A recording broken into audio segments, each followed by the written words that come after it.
দশম শ্ৰেণীৰ ছাত্ৰীসকল আমি ইংৰাজীৰ পাঠ আৰম্ভ কৰিবলৈ লৈছোঁ। যোৱাটো পাঠত আমি আলোচনা কৰিবলৈ আৰম্ভ কৰিছিলোঁ কুৰ্গ নামৰ অতি আকৰ্ষণীয় ঠাই এডোখৰৰ কথা, যিখন ঠাই কৰ্ণাটকত অৱস্থিত। ইতিমধ্যে তোমালোকে যোৱাটো আলোচনাৰ পৰা গম পাইছিলা যে মাইসূৰ আৰু উপকূলীয় চহৰ মাংগালোৰৰ মাজ ৰাস্তাতে এই অতি আকৰ্ষণীয় কুৰ্গ নামৰ ঠাইখনি অৱস্থিত। আৰু সিদিনা আমি কুৰ্গৰ বিষয়ে যথেষ্টখিনি আলোচনা কৰিছোঁ। আজি আমি তাৰ পিছৰখিনি আলোচনা কৰিবলৈ চেষ্টা কৰিম। The fiercely independent people of COORG are possibly of Greek or Arabic descent. The fiercely independent people of COORG বুলি কৈছে। Fiercely মানে অত্যধিক, অতি বেছি, independent স্বাধীন মানুহবিলাক কুৰ্গৰ are possibly of Greek or Arabic descent. সম্ভৱতঃ গ্ৰীক নতুবা আৰবীয় বংশজ বা বংশধৰ বুলি কোৱা হৈছে। কুৰ্গৰ মানুহবোৰ অত্যধিকভাৱে স্বাধীন, সম্ভৱতঃ এওঁলোক গ্ৰীক নতুবা আৰবীয় মূলৰ বুলি কোৱা হৈছে। As one story goes, a part of Alexander's army moved south along the coast and settled here when return became impractical. এটা গল্প, এটা কাহিনীত কোৱা হৈছে as one story goes, তাৰমানে কথিত আছে, গল্প এটা আছে, কাহিনী এটা আছে যে a part of Alexander's army moved south along the coast. সেই উপকূলীয় চহৰখনৰ দক্ষিণৰ ফালেদি আলেকজেণ্ডাৰ নাম তোমালোকে শুনিছা, বীৰ যোদ্ধা আছিলে। এই আলেকজেণ্ডাৰৰ সৈন্যবাহিনীৰ এটা অংশ এই উপকূলৰ দক্ষিণৰ ফালেদি আহিছিল আৰু settled here, ইয়াতে সংস্থাপিত হৈছিল যেতিয়া when return become impractical, যেতিয়া তেওঁলোকৰ ঘূৰি যোৱাটো অসম্ভৱ হৈ পৰিছিল। ৰিটাৰ্ণ মানে ঘূৰি যোৱা, ইম্প্ৰেক্টিকেল অসম্ভৱ হোৱা। ঠিক আছে, তাৰমানে কাহিনী এটা কোৱা হৈছে বা কথিত আছে যে আলেকজেণ্ডাৰৰ সৈন্যবাহিনীৰ এটা অংশ উপকূলৰ দক্ষিণ ফালেদি যেতিয়া ঘূৰিছিল তেতিয়া ইয়াতে সংস্থাপিত হৈছিল যেতিয়া তেওঁলোকৰ নিজৰ ঘৰলৈ, নিজৰ ঠাইলৈ ঘূৰি যোৱাটো অসম্ভৱ হৈ পৰিছিল। These people married amongst the locals and their culture is apparent in the martial traditions, marriage and religious rites which are distinct from the Hindu mainstream. আৰু কোৱা হৈছে these people, এই মানুহবোৰে married amongst the locals, যিবিলাক স্থানীয় মানুহ আছিল কুৰ্গৰ, সেই মানুহবিলাকৰ মাজতে বিয়া বাৰু সম্পন্ন হৈছিল। And their culture is apparent, আৰু তেওঁলোকৰ সংস্কৃতি, কালচাৰ মানে সংস্কৃতি, গতিকে তেওঁলোকৰ সংস্কৃতি স্পষ্টভাৱে বা স্পষ্ট আছিল, apparent in the martial tradition, অৰ্থাৎ সমৰ কলাৰ যিটো কৌশল আছে, ঠিক তেনেকৈ মেৰিয়েজ এণ্ড ৰিলিজিয়াছ ৰাইটছ, বিয়া বাৰু আৰু ধৰ্মীয় নীতি নিয়ম, ৰিলিজিয়াছ ৰাইটছ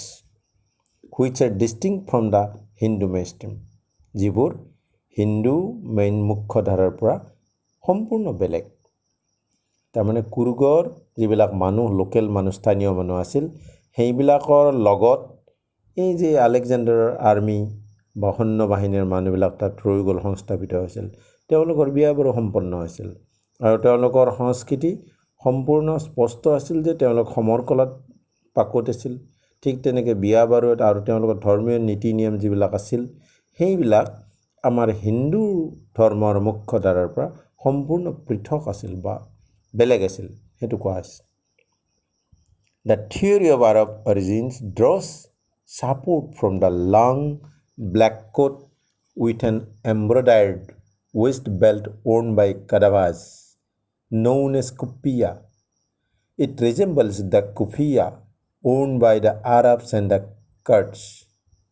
বা কুটস দ্য থিৰে বাৰাবৰজিন্দ্ৰছ অৰ্থাৎ আৰবৰ মূলৰ বা আৰব মূলৰ যিটো থিয়ৰী অৰ্থাৎ যিখিনি কথা কোৱা হৈছে লিখা আছে যিখিনি সেইটোৱে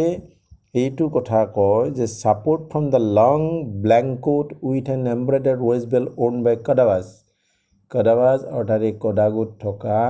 মানুহবিলাকৰ যিবিলাক কঁকালত বেল মাৰা আৰু দীঘল ছবিটোত তোমালোকে দেখিলে গম পাবা দীঘল কোট এটা পিন্ধা কলা কোট এটা দীঘল কলা কোট এটা পৰিহিত আৰু এমব্ৰইডাৰী কৰা থাকে কঁকালত বেল্ট এডাল মৰা থাকে যিটো কুপ্পিয়া বুলি কোৱা হয় কুপ্পিয়া আৰু এইটো আমাৰ it resembles the kufiya worn by the Arabs and the Kurds Arab আৰু কুৰ্ডসকলে এই কুফিয়া নামৰ যিটো পিন্ধে তাৰ লগত প্ৰায় একে বুলি কৈছে এই কুপ্পিয়াটো তাৰমানে এই যে এটা সিমিলাৰিটি আছে সেই কথাটো কোৱা আছে যে আৰব অৰিজিন বা গ্ৰীক অৰিজিন বুলি আমি আগতে পালোঁ কুৰ্গবিলাক অৰ্থাৎ কুৰ্গৰ স্থানীয় মানুহবিলাক ঠিক আছে আৰু এই যে আৰব অৰিজিনৰ মানে এইটো প্ৰমাণটো হ'ল কি দীঘল কোট এমব্ৰইডাৰী কৰা আৰু কঁকালত বেল্ট এডাল মাৰা যিটো কুপ্পিয়া বুলি কয় ঠিক আছে বুজি পালা Kurgi homes have a tradition of hospitality and they are more than willing to recount numerous tales of valor related to their sons and fathers. Kurgi যিবিলাক পৰিয়াল আছে তেওঁলোকৰ ট্ৰেডিশ্যন বা পৰম্পৰা আছে কিহৰ অফ হস্পিটেলিটি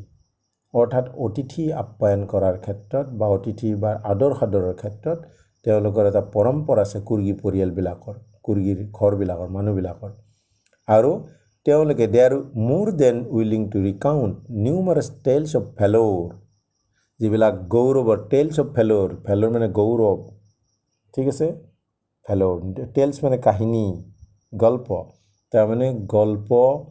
গৌৰৱৰ গল্প বা কাহিনীবিলাক তেওঁলোকে পুনৰাই মনত পেলোৱা বা সেইবোৰ কোৱা মনত পেলোৱা সেইটো তেওঁলোকে বেছি ভাল পায় তাৰ কথাটো হ'ল যে এই যে কৈছে tales of value related to their sons and fathers তেওঁলোকৰ যিবিলাক পূৰ্বজ আগৰ আছিল তেওঁলোকৰ ল'ৰা সন্তান বা দেউতাকসকল সেই সম্পৰ্কীয় অৰ্থাৎ তেওঁলোকৰ দেউতাকৰ বা ল'ৰা এইবিলাকৰ যিবিলাক গৌৰৱৰ কাহিনী আছিল অসংখ্য কাহিনী তেনেকুৱা আছে সেইবিলাক কৈ তেওঁলোকে বেছি ভাল পায় আৰু তেওঁলোকে অতিথিক আদৰ আপ্যায়ন কৰি ভাল পায় সেইটো তেওঁলোকৰ পৰম্পৰা এই কথাটো কোৱা হৈছে কাৰণ কুৰ্গটো হ'ল যুঁজাৰু জাতি ইতিমধ্যে আমি আলোচনা কৰিছোঁ যে তেওঁলোক সমৰ কলাত অভ্যস্ত আছিলে গতিকে তেওঁলোকৰ আগৰ যিবিলাক যুদ্ধ বিগ্ৰহ বা তেনেকুৱা আছিলে তেনেকুৱা আগৰ যিবিলাক কাহিনী বা ঘটনা আছিল সেইবিলাকৰ লগত তেওঁলোকৰ কাৰোবাৰ দেউতাক কাৰোবাৰ পুতেক জড়িত গতিকে সেইবিলাকৰ লগত জড়িত কাহিনী গৌৰৱৰ কাহিনী অসংখ্য তেনেকুৱা কাহিনী আছে সেইবিলাক মনত পেলাবলৈ সেইবিলাক ক'বলৈ তেওঁলোকে বেছি ভাল পায় বুলি কৈছে ঠিক আছে The COORG regiment is one of the most decorated in the Indian Army and the first chief of the Indian Army General Cariappa was a Kurgi so the COORG regiment কুৰ্গৰ যিটো ৰেজিমেণ্ট আছিল যিটো বাহিনী আছিল regiment বাহিনী is one of the most decorated বুলি কৈছে অলংকৃত ডেকৰেটেড মানে অলংকৃত আটাইতকৈ বেছি অলংকৃত কেনেকৈ ইন দ্য ইণ্ডিয়ান আৰ্মি তাৰমানে ডেকৰেটেড বুজাইছে বেছি মেডেল বেছি তোমাৰ ধৰা সন্মান তেওঁলোকে পাইছিল চাৰিওফালে যুদ্ধ বিগ্ৰহত হওক বা অন্য খেল বা তেনেকুৱা ধৰণৰ যিকোনো ক্ষেত্ৰত কুৰ্গ ৰেজিমেণ্ট যিটো কুৰ্গৰ যিটো বাহিনী আছিল সেইটো ভাৰতীয় সৈন্য বাহিনীৰ আটাইতকৈ বেছি অলংকৃত অৰ্থাৎ বেছি মেডেল আদি জিতা বা জিকাৰ মানে তেওঁলোকৰ উদাহৰণ আছে and the first chief of the Indian Army General Cariappa was a Kurgi আৰু প্ৰথম সেনাধ্যক্ষ chief of the Indian army বুলি কৈছে যিটোক আমি সেনাধ্যক্ষ বুলি কওঁ ভাৰতীয় সৈন্যৰ প্ৰথম সেনাধ্যক্ষগৰাকীৰ নামেই হ'ল জেনেৰেল কাৰিয়াপ্পা তেওঁ আছিল কুৰ্গৰ অৰ্থাৎ কুৰ্গী বুলি কৈছে তেওঁ Even now, Kadavas are the only people in India permitted to carry firearms without a license. It was an important কথা চোৱা even now Kadavas অৰ্থাৎ এই কডাগুৰ পৰা কডাভাজ আহিছে কুৰ্গত যিয়ে থাকে ঠিক আছে কুৰ্গত যিয়ে থাকে তেওঁলোকক কডাভাজ বুলি কৈছে তেওঁলোকে এই একমাত্ৰ মানুহ কিহৰ কাৰণে যে পাৰমিশন নালাগে লাইসেন্স নালাগে কিহৰ কাৰণে কেৰি ফায়াৰ আৰ্মছ যিকোনো ফায়াৰ আৰ্মছ অৰ্থাৎ সজুলি এই যে আমাৰ যুদ্ধ বিগ্ৰহত বা যেটো আমাৰ ধৰা লাইসেন্স সাধাৰণতে লাগে বন্দুক এটা ৰাখিব লাগে পিস্তল এটা ৰাখিব লাগে বা দিগল তৰোৱাল এখন ৰাখিব লাগিলেও সাধাৰণতে যিটি আমি ৰাখিব নোৱাৰো লাইসেন্স লাগিব পিস্তল এটা ৰাখিব লাগিলেও যিকোনো তেনেকুৱা অস্ত্ৰ ৰাখিব লাগিলে লাইসেন্স লাগে কিন্তু আনকি এতিয়া ইভেন নাও বুলি কৈছে আনকি এতিয়া এই কডাভাজ সকলে মাত্ৰ ভাৰতবৰ্ষত অনুমতি নোহোৱাকে বা অনুমতি নোলোৱাকে লাইসেন্স নলকায় তেওঁলোকে বন্দুক বাৰুদ আদি কঢ়িয়াব পাৰে ঠিক আছে এইখিনি লৈ থাকিল আৰু এটা পাৰ্ট হ'ব মই পিছৰ দিনা অৰ্থাৎ অহা কাইলৈ বাকিখিনি দিবলৈ চেষ্টা কৰিম তোমালোকে বুজি নাপালে পিছত আকৌ তোমালোকে কিবা প্ৰশ্ন কৰিব পাৰা মই ধুনীয়াকৈ বুজাই দিম আৰু শব্দাৰ্থবিলাকো মই দি দিছোঁ তোমালোকে লিখি ল'বা থ্যাংক ইউ